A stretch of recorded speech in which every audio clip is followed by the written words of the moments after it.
Good morning. Thank you for being with me today. I have with me Chief Art Bodenheimer from the Lake Alfred Police Department, and we have some good news to share. First off, I want to tell you a little bit about Terry Yelvington, our victim. Terry was viciously murdered last year on August the 11th. And I'll give you the details in a minute, but you need to know the man. You need to know how he was loved, how he was appreciated in the community, how Tina, his wife, was loved and appreciated in the community. Terry Yelvington was a long-term employee of PCA. He'd been there over 2 decades. He was reliable. He was well-liked. He was the vice president of Miss Auburndale softball for 20 years. He volunteered and coached Miss Auburndale softball for 35 years. They call him Coach Terry. Tina also volunteered, his wife, for 20 years. Some said they don't have any children, and I dispute that. Terry and Tina had every child in the Auburndale, Lake Alfred area that ever played softball in the last 35 years as their children. They were loved and appreciated far more than you can ever imagine. There's not been a place that I've gone to in the northeast quadrant of this county since that fateful day when someone didn't look at me and said, "Sheriff, when are y'all going to solve this murder? Sheriff, what are you and the Lake Alfred Police doing about this murder?" I've assured people every day someplace in that area of the community that we were working on it. And I'm so very proud of our homicide detectives. So let's look at a history of what occurred. On August the 11th, the Lake Alfred Police Department received a frantic 911 call at 735 Todd Hunter Way in Lake Alfred. Officers arrived within just a short period of time and found Terry Yelvington deceased from a gunshot wound in the neck, laying in the front yard next to his vehicle. LAPD requested our assistance, and we sent our homicide team there. We met Tina that morning. We gave her our assurances that we would work around the clock, that we would never forget Terry, and we would work until we solved and found out who murdered her wonderful husband and one of the most well-respected men in our community. The neighbors reported that they saw a dark blue or black SUV, possibly a GMC Jimmy or a Chevy Blazer, in the area. Detectives also located surveillance videos, and one of our witnesses said, "That looks exactly like the vehicle that I saw earlier." Detectives learned that Terry worked at Packaging Corporation of America, that he was the president of United Steelworkers Union. They developed a suspect after interviewing a lot of employees at PCA, and they said there was this one guy by the name of Alfred Jenkins. Jenkins, in fact, was the treasurer of the local chapter of the union, and Tina says, "I don't have any idea how he could have been the treasurer of the union," and you'll agree with us in a few minutes when we give you the detail. Jenkins was fired from PCA in 2009. The next treasurer, after going through the books, learned that Jenkins had stole funds from the union and brought this to Terry's attention. Terry notified the appropriate sources, appropriate investigators, and subsequent to the investigation, Alfred Jenkins was criminally charged. By this time, he had gone to work for Coca-Cola in Auburndale, and they fired him upon his arrest. Alfred Jenkins was a vile man. He was a dangerous man when we looked at his criminal history.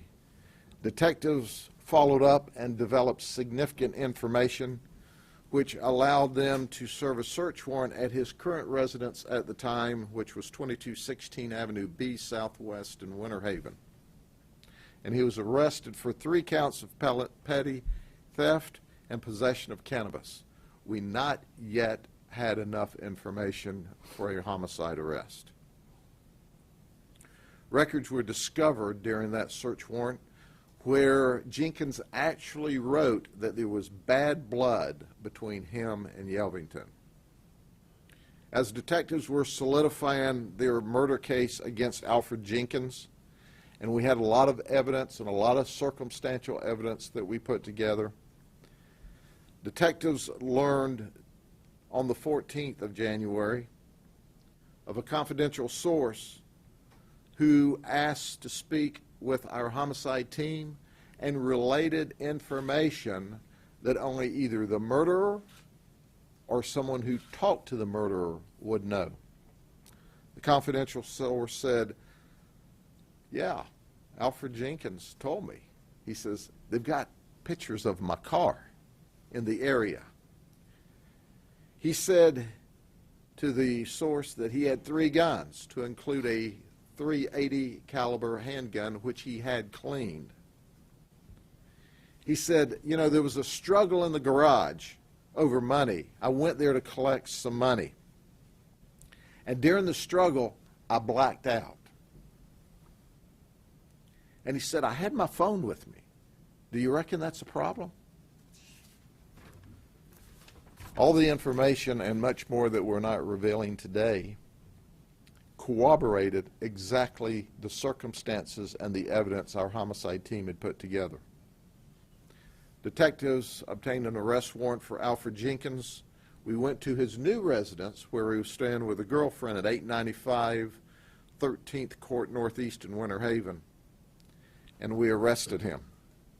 We read him his rights, and he was not quite as forthcoming with us as he had been apparently with some people in the community.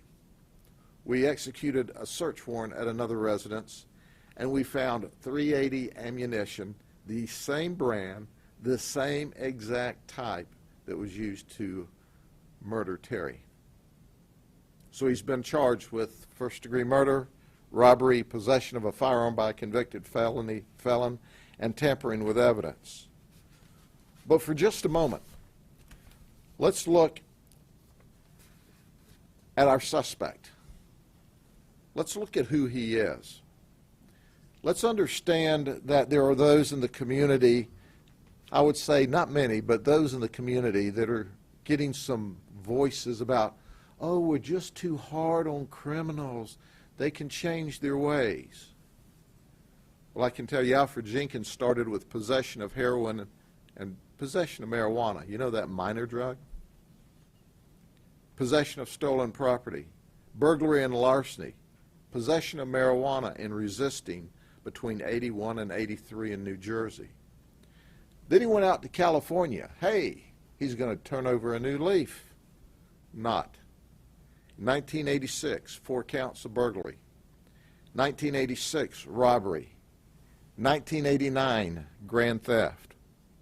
Hey, he's going to leave California. Maybe things are hot. He goes to Georgia.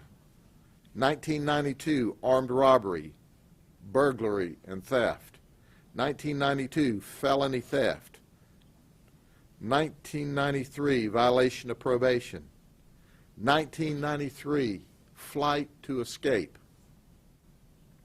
Well, it's a little hot in Georgia, so he comes to Florida. 1991 in St. Pete, armed robbery. In 1993, he was sentenced to 20 years in state prison. But this was before the minimum of 85% of your sentence. So he was let out for good conduct in only 12 years.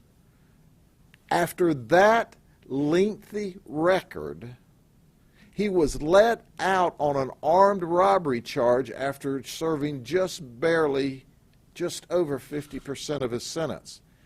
There you go, folks, if you need an example for the Florida legislature of why we don't need to let people out early. Well, gosh, that's just not enough for him. Then he comes to Polk County, and that's when he was ultimately charged with grand theft related to stealing the union funds and possession of marijuana and 3 felony petty theft counts during his investigation here. His crime spree never changed.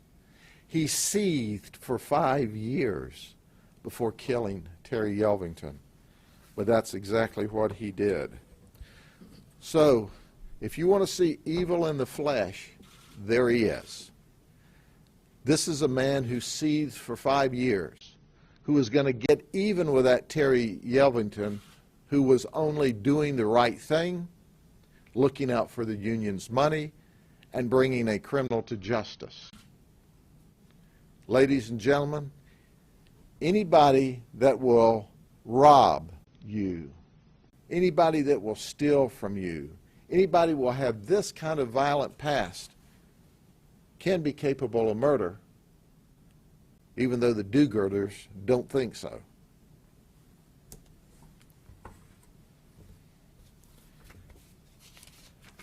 Sure. Question, or you want to? We're not finished. I'm just taking a breath. Okay, well, it's a long breath. Usually you just keep on going. Well, so that was like an indication. That was it. Well, at this point, I want to introduce to you the Chief of Police in Lake Alfred. If you don't know Chief Bodenheimer, he and I have been dear friends forever. We've known each other since we were kids. No one's more active in the community, more in touch with the community, and knew Terry and Tina, and his agency began the investigation. So I'd like to turn it over to the Chief to talk to you about the investigation now. Chief? Thank you, Sheriff. Good morning, ladies and gentlemen. This notification of this arrest brings hopefully great relief to the city of Lake Alfred and our residents. For many, many months now, I still get asked on the street, is anything being done? And I try to reassure our residents that yes, every single day that there's things being done. And as this investigation went, we talked many, many times about those things. So hopefully this brings relief that this was not a random act. This was a targeted act. I believe, and I believe the sheriff certainly believes that this subject was targeted. He's evil and a heinous crime that hopefully will never happen again to anybody through this subject. The other thing I can tell you is not only, excuse me, not only was Terry a resident, a friend, but he coached with me. And it's a happy day, but it's a sad day. I just thank the cooperation of the Sheriff's Office, Lake Alfred Police Department, that we could bring the subject to justice. Thank you. Tina said that she would like to speak with y'all as well. Tina, can you come up and join us for a minute?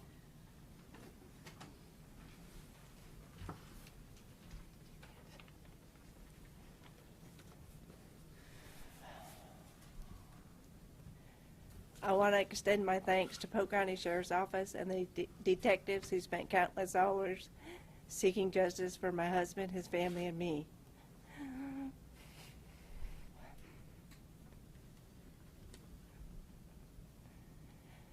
I lost my best friend that day, and my life will never be the same.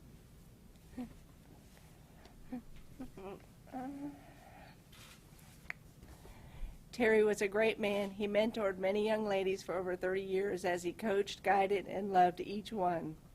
The support we have received from everyone in Polk County has been amazing and has kept me strong.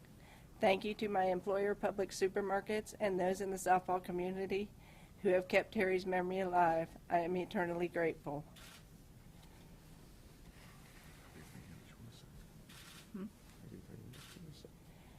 No. Any questions? I have a question for you, Sheriff. Okay. And I know you're not the union, but if I had 2 cents to my name, I would not give it to this guy, an ex-felon, to manage it. Any idea of why he ended up at that position in the first place? You know, you'll have to ask the either PCA or the union officials. Tina and I were talking about that before this meeting this morning.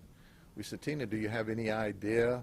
She said, absolutely no idea how he would have ever gotten in a position to handle money for a union.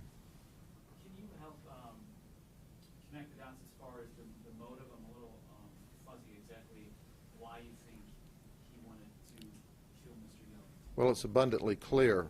He was employed by PCA, he was a treasurer, and he was stealing money. Mr. Yelvington was the president of the union for PCA, and upon the termination of Alfred Jenkins for failure to report to work or other disciplinary issues, there was another treasurer appointed. That treasurer went to Terry, who's the president of the union, and said, hey, Alfred's stealing money. The books are not right here. There was an investigation done, and Terry was the one that initiated, with law enforcement, the investigation, personally went to the state attorney's office and said, we're the victim of a theft. The union is. And Terry was doing what was right. Well, subsequent to the criminal investigation, which was created as a result of the complaint filed by Terry because he was the president of the union, that's what caused not only the criminal charges against Alfred, but his termination from Coca-Cola. And he has seethed about that, obviously, ever since. Just a follow-up to that, probably Sheriff for you and Tina, maybe for you as well, if you know, in the days, weeks, months leading up to August 11th, is there any indication, any threats, phone calls, drive-bys, any altercation between the two of them that eventually led up to what happened on August 11th? Nothing that I know of. It just came out of the blue. Mhm. No information at all. None. But he had an exact routine because he was due at work at a specific time. Tina left for work earlier. She worked for Publix in Lakeland, so she left the house before Terry did. So he was there by himself. So some surveillance of the residents would have clearly shown a normal workday pattern. This man knew Terry, worked with him, and he was evil, and he was mad, and he was angry, and he was used to in life doing whatever he wanted, whether it comported with the law or not.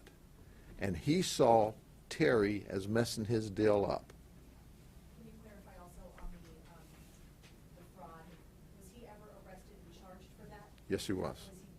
Was he jailed for that? He was put in jail. I don't know whether or not he served prison time or not. He was arrested for that on December 19th, 2011. Tina, if you don't mind stepping the mic a little bit closer, and you know, a lot of people talk about closure. Is this day any different than, obviously not that you can bring your husband back, but how does this day feel? Is there any relief at all?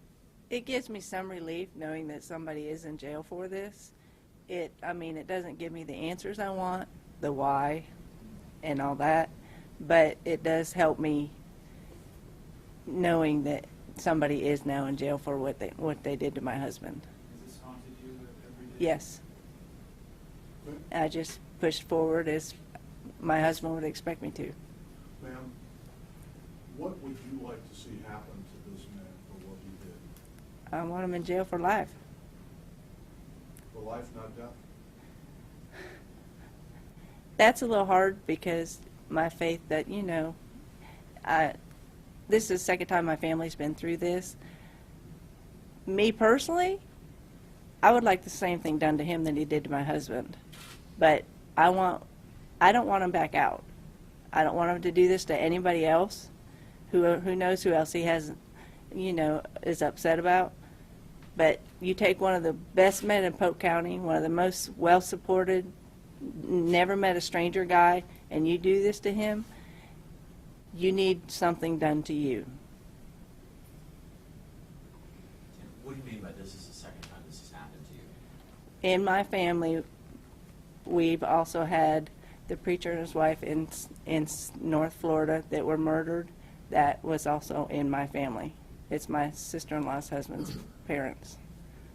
So this is the second murder in our family. Do you wear that pin a lot? I have one at my desk at work. I have, whenever it's something for him, I always either have that or Winter Haven had a team dedicated to him. We will have a team dedicated to him in Auburndale, actually out here too, this year. And we will have a team in his memory every year from here on out. Ma'am, if you could speak to Mr. Jenkins, is there anything in your mind and in your heart that you know you would want to tell him? I would want him to answer the question why and give me a true reason why he did this. Because you did something wrong and you're going to take it out on a good person, and you got caught.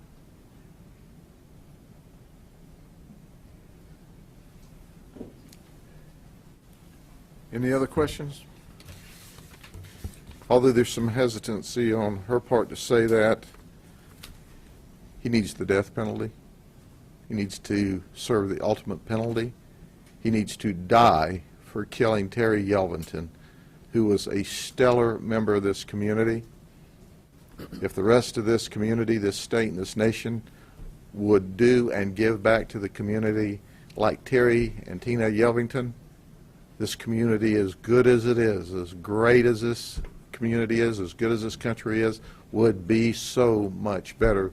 These are wonderful people just doing exactly what it is we like to see from the community. I mean, there is no quadrant that these folks weren't absolutely loved.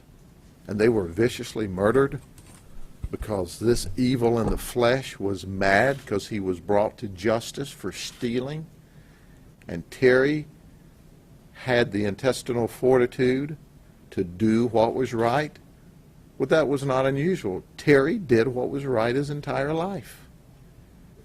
And he was such a positive influence and leader in thousands and thousands of children in this community. It just makes us all angry. Sheriff, real quick, during questioning, did he confess? He did not. Did he deny it? He gave us information that he well will regret later.